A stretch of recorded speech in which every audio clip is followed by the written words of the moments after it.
नमस्कार मैत्रिणींनो, इझी रंगोली 51 ह्या चॅनलमध्ये आपले मनपूर्वक स्वागत। आज आपण काढणार आहोत अतिशय सुंदर अशी रांगोळी।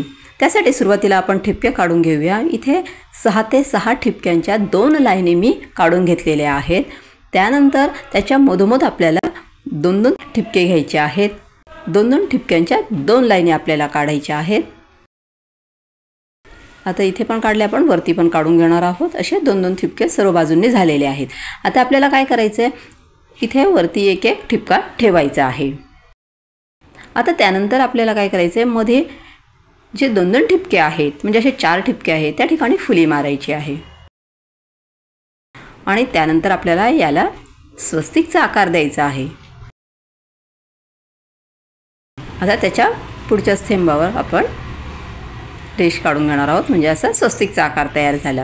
आता त्यानंतर आपल्याला फक्त एकच ठिपक्याजवळ ते जोडायचे आहेत टोकं। एकच ठिपके आपण वाढवले आहेत, त्यानंतर ते तिथे जॉईन करू द्यायचे आपल्याला। अशा पद्धतीने आपली स्वस्तिक झालेली आहे काढून। आता त्यानंतर आपल्याला काय करायचं, जे आजूबाजूला जे मोकळे दिसते आपल्याला, त्या ठिकाणी आपल्याला असा गोलाकार तयार करून घ्यायचा, त्या ठिपक्याला जोडायचे आहेत। सर्व बाजूने आपल्याला तसंच करून घ्यायचं आहे।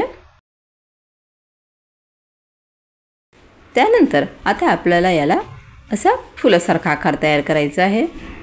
सर्व बाजूने आपल्याला तसंच करून घ्यायचं आहे, असं गोलाकार तयार करायचा आहे। जे दोन्ही टोकं आहेत त्याला गोलाकार तयार करून घ्यायचा असा।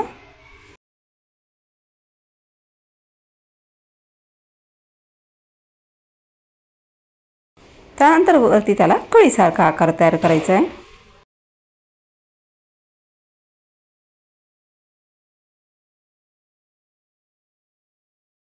सर्व बाजूने असं आपलं काढून झालेलं आहे। आता आपण हे फक्त जे फुलाचे टोका आहे ते ह्या ठिपक्याला जोडून देणार आहोत।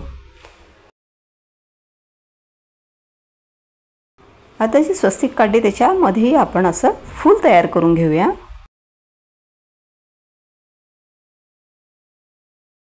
आणि स्वस्तिकला आपण कलर देऊन घेऊ।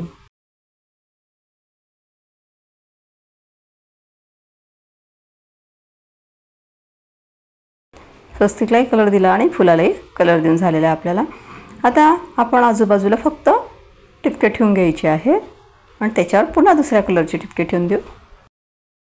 आणि इथे आपण 3-3 रेषा काढून घेऊया, कळीसारखा जो आकार आहे त्या ठिकाणी। आता इथे आपण आजूबाजूचे जे टोकं आहेत त्या ठिकाणी फक्त 3-3 ठिपके ठेवून देऊ, म्हणजे अतिशय सुंदर अशी आपली रांगोळी तयार झालेली आहे। माझी ही रांगोळी तुम्हाला कशी वाटली? रांगोळी आवडली असेल तर व्हिडिओला लाईक करा, शेअर करा आणि चॅनलला सबस्क्राईब करा।